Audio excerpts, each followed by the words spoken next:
What's going on, YouTube? Ferocity here. Hope you guys are doing well, and welcome to my 250 subscriber special giveaway video. We're going to be doing a Q&A, and at the end of the video we're going to be doing a giveaway, and I'm so excited for both because not only is it fun to interact with you guys, my community, it's also fun to give away stuff to you guys, my community. So let's get right to it. Let's start with a comment from Luke Skywalker. I'm happy to have a Jedi on board.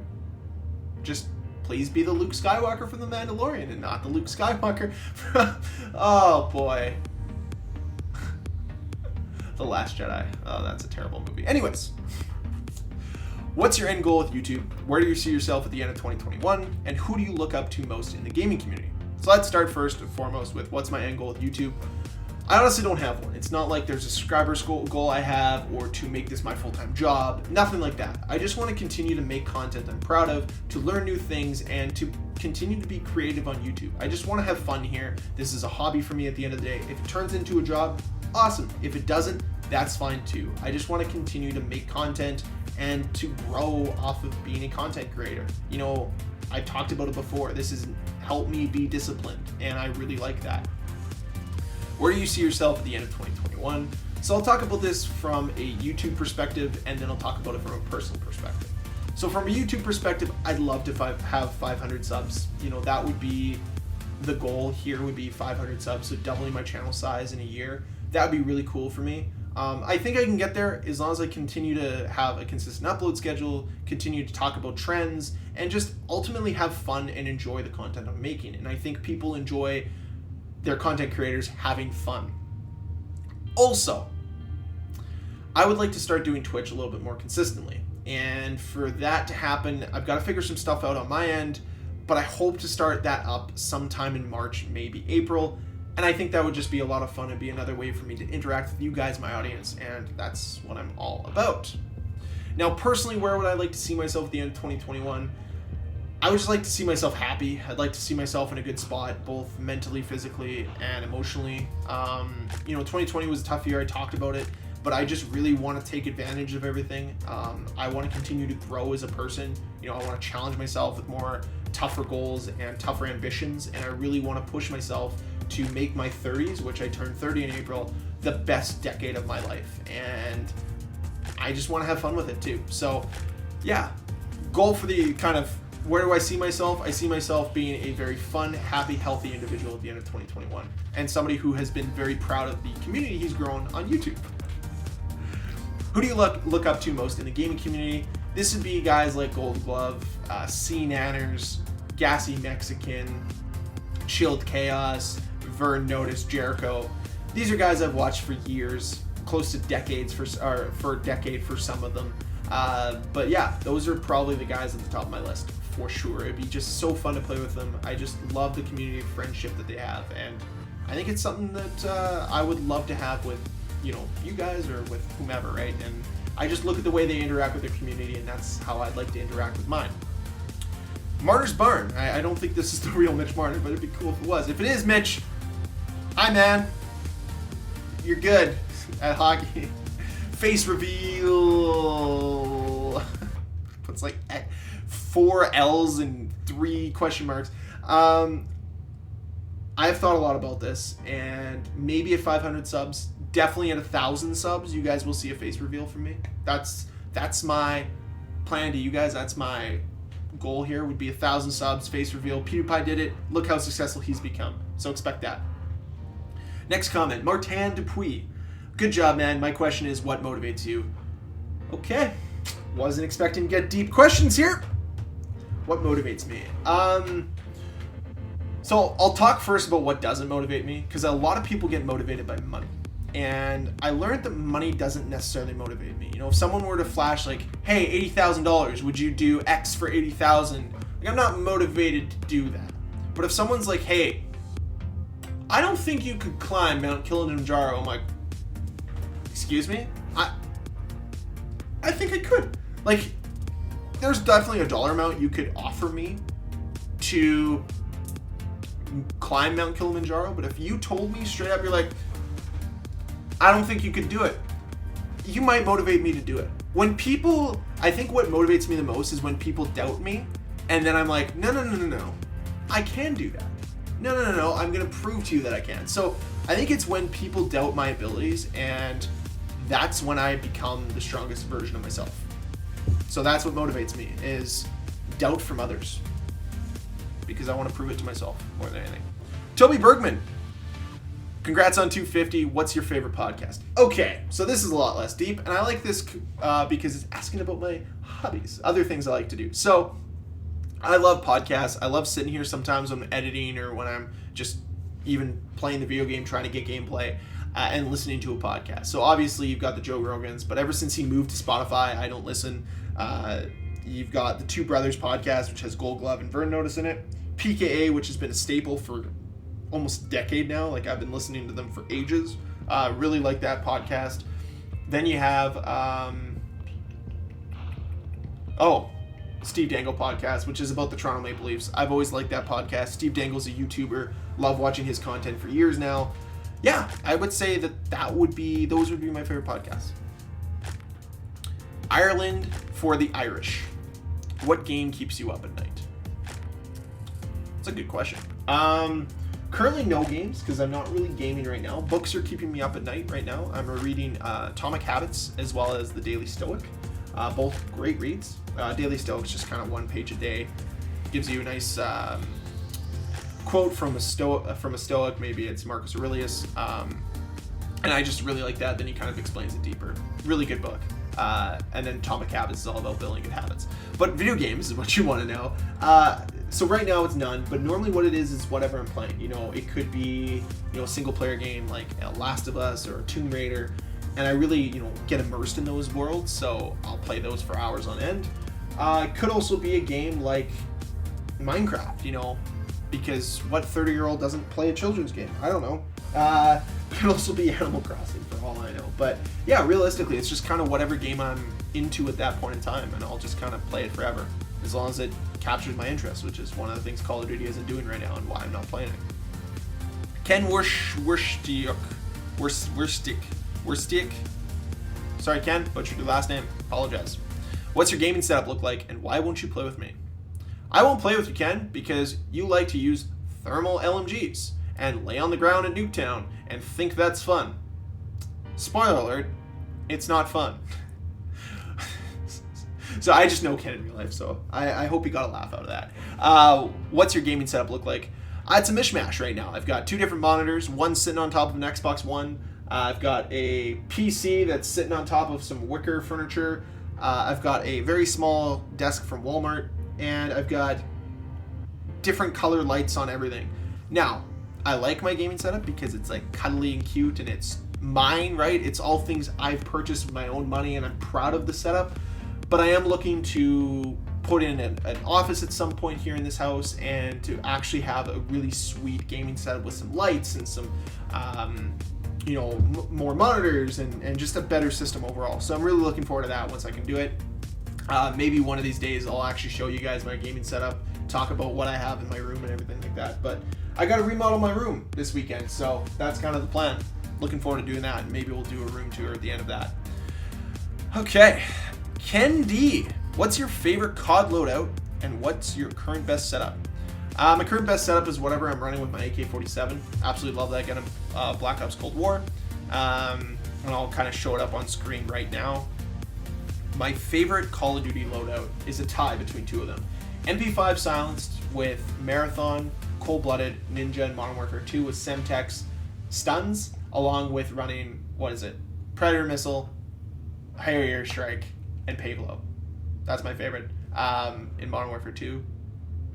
In Black Ops 2, it was MSMC, Toughness, Dexterity, Flak Jacket with C4s, EMP grenades, the best thing ever. And then obviously, I think I ran, Hellstorm, Lightning Strike, VSAT? Yeah, that was probably my favorite. Those were my favorite loadouts. So, yeah. Oh yeah, and my MSMC would run Long Barrel and Fast Mag on it. Love that. Absolutely love that. Or was it stock? No, it was Long Barrel. Stock would be what I ran. That was the combination I liked. I really liked that combo. It was It was my S&D one that was Silencer with the fast mag. Man, I love Black Ops 2. I'm so sad that it's overrun with hackers. Next comment, we got a few left here. Caden Forsyth, PSN is the one that okay, cool. You'll get a PlayStation if you win. Cool. Or like a PlayStation card. Not a full. I don't have PlayStations, guys. I'm sorry. I wish I could give away a PlayStation. Maybe at 500 subs. That'd be really fucking cool. That'd be really awesome, actually, if I did that. I might do that. If you go back to any age, what would it be and why? So this is an interesting question, because now at 30, you know, or coming up on 30, I have a much different outlook on this question than when I was even like 2 years ago, like 28, 27. Because back then I would have been like, oh, put me back to 10 years old, I'm going to do everything all over again. Now I'm more like, put me back at like 25. I'll make a few different changes so I don't end up here. Like, don't get me wrong, I love my life, I love who I'm surrounded by, but like, maybe just change a couple things, you know, go travel or whatnot. But I think, to be honest with this video, put me back at 15. Let me go do the things I need to do in high school, experience more parties, play more sports, do more kid things, and then when I turn 18, go crazy at the bars at 18, 19, 20, go travel at 21, graduate university, get a good job, and just have fun with my life. Yeah. So the big reason why would just be to experience more things. I talked about kind of experience before. Yeah, I would just like to experience more. Original gamer. Congrats on the milestone. What is the first video game you remember playing? Would have to be one of the Super Mario Brothers on the NES, whether that's Super Mario 3 or the original with Duck Hunt. Those are probably what I remember playing. Probably most likely Duck Hunt, because our TV was obviously tiny back then, right? It actually had the pull knob. I'll never forget that TV. Had the pull knobs, had like twisting for channels. So different now, right? And have to press that gun up to the TV to kill the ducks, and then that dog would laugh at you if you missed a duck. Stupid dog. Yeah, that would probably be it. Grant Williamson, good for you, bud. A few questions for you. How do you think COVID-19 has affected the gaming community as a whole? Do you think the Call of Duty franchise will ever end? If so, how many games does it have left? So do I think the Call of Duty franchise will ever end? I would like it to, but here's what's going to happen. This is my honest opinion. Is Call of Duty franchise will end. We won't have a new Call of Duty for like 5-10 years, and then all of a sudden, a new Call of Duty will emerge. They did the same thing with Guitar Hero. They did the same thing with Tony Hawk. That's what's going to happen with Call of Duty. So do I think it'll end? Yeah, but we're looking like 2040, 2045, because they're not resorting to like remasters until probably 2030. And yeah, that's the way I look at it. It'll be, you know what? What's going to be interesting is where the gaming industry goes in the next 10 years. And if it moves more traditionally to VR, maybe Call of Duty won't be able to transfer to VR very well, and that'll be when the franchise ends, but we'll have to wait and see. How do I think COVID-19 has affected the gaming community? Well, quite extensively, I think, expansively. What I'm concerned about the most is that companies are going to look at the earnings from 2020 and be like, this is our new targets, because companies love to do that whenever they hit like an all-time high. They're like, and we're going to go for this every single year now. It's like, why can't we just enjoy a good year and celebrate a good year? Because I had a job like that where we had budgets we had to hit, and I remember we like absolutely killed a goal by like whatever, like 1.75 times the goal, almost doubling the goal. And like, new goal, 1.75 times our old goal. And we're like, that was an anomaly. What are you doing? It's like, well, you hit it last month. Why can't you hit it this month? And that's partly what I'm concerned about. Secondary, what I'm concerned about is that people aren't going to be playing video games for that much longer. I think once this all ends, I obviously think the video game industry is still going to be strong, but I don't really know. Like, it seems that the barrier to entry for video game industry is going to get tougher and tougher as time goes on, especially as these games get more and more intuitive. That's a fear of mine. But overall, I hope that COVID-19 helped it be stronger. I hope it helped it be more inclusive and just overall better. And I hope one of the things we learned after the tragedy that was Cyberpunk 2077 is that, you know, maybe not releasing games before they're ready. And I hope that's one of the things we learned. I really hope that's one of the things we learned. But yeah, I really just, all in all, I don't know how it affected or how I think it will. I hope it's for the better, but I'm concerned it's for the worst. I'm concerned people are going to see good numbers and be like, this is what we'll do from now on. And it'll just lead to overworked developers, and that's what I'm most concerned about. Voltaic Entertainment, congrats on 250. I'm almost there. Your content is great, not gonna lie. You're very underrated and definitely should have a bigger following for your personality with gaming. Thank you for the kind words. I really appreciate that, and I'm definitely gonna check out your channel and take a look at what you're throwing out there, and hopefully we can work together and collaborate and help both of our channels grow, because that's what we need to do here. We need to create a community, and let's have a lot of fun while we do it. Last question from Sandy Granitza. I'm sorry, Sandy. I apologize if I butchered your name. Please. Hey man, discovered your channel end of last year. Thank you for stopping by. Love your passion for what you're doing on YouTube. 250 subscribers, much more than most of us will or would ever have. Thanks, man. You know, it's a weird number. I'll tell you that much. Like, it's a decently sized number. And obviously, like, it's not my end goal, as you heard earlier in this video, but yeah, I'm looking forward to it. Growing, but I definitely am humbled by how many people are here right now. Anyways, here's my question, or rather questions. When did your passion for gaming start, and which game was it?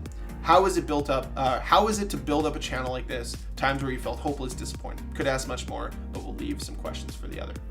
Sandy, first, what I'm gonna do is I'm gonna reach out to you and say that ask those questions, because sometimes these questions could turn into longer form videos where I could actually make a full video about your question, and I would love to know what other questions you have for me. And this goes for everybody watching this video or anybody that has commented in this video. If you ever have questions for me, leave them down below in the comment section. I'm more than willing to maybe make it a topic in a video or do another Q&A like this. So let's tackle that first question. When did your passion for gaming start, and which game was it? 1998, Ocarina of Time, N64. I watched my cousin. This is going to be December 22nd. My cousin's birthday is December 21st. We're over at his house. Ocarina of Time, I believe. I might be mixing up my year by 1 year, but forgive me if I'm wrong here. And we're playing the Deco Tree. And there was a puzzle that I did for him that I was like so proud of. I was like, hey, like, look what I did. And he's like, cool. Like, I beat that like 4 hours ago. I was like, how far are you in the game now? And he was like, already an adult. I'm like, oh my God, I have to get there. So like, I had asked for an N64 for Christmas, and like, I like was begging my mom, like, Mom, I need to get this game. I need to get this game. Anyways, got an N64 for Christmas that year. Didn't get Ocarina of Time. Went out and bought Ocarina of Time with I had this aunt from California, and she would give us, I think it was like $100 at Christmas. Awesome, right?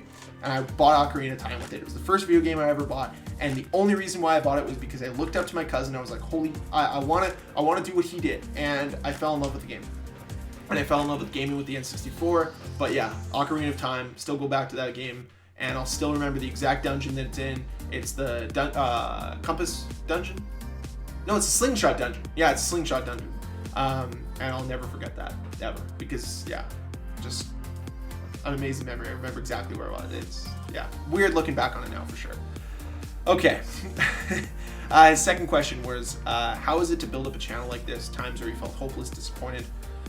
So, building up a channel in general, it's just a leap of faith. It's just trusting that you're going to be able to do it, finding something that you like doing, unlocking that creativity within yourself to do it, and finding the discipline to want to do it every single day. You know, some days are better than others, I'm not going to lie. Some days are easier than others, but I'm still here at the end of every single day. I still love what I do. I still love coming on here, talking about Call of Duty, talking about video games in general, or just talking about my life.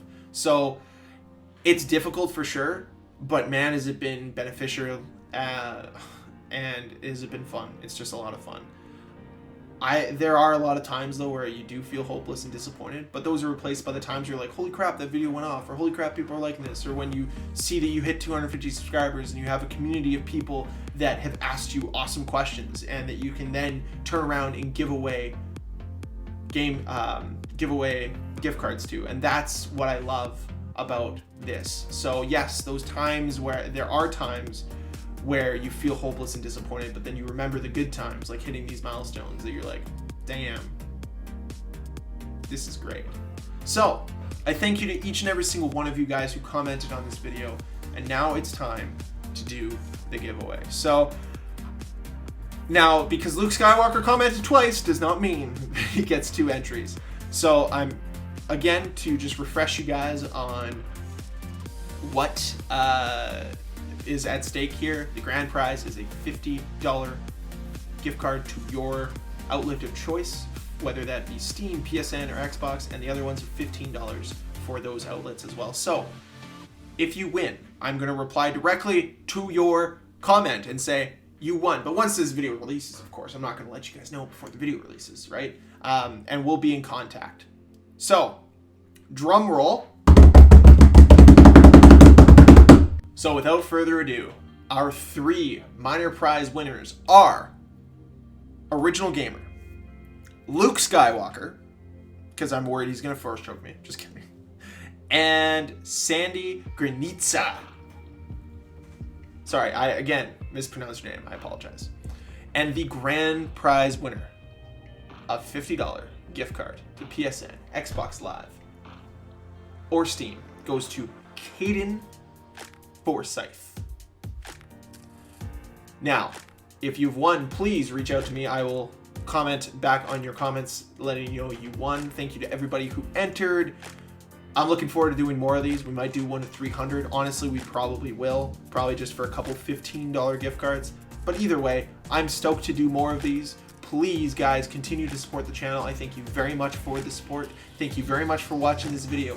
If you enjoyed it, hit that like button. If you're not subscribed and you're still not subscribed and you want to see more videos from me, hit the red subscribe button. Get me to 500. Get me to 1,000. See my face. Hell, win some of my money at 300. Let's have some fun. Thank you guys, and I'll see you guys on the next video. Bye.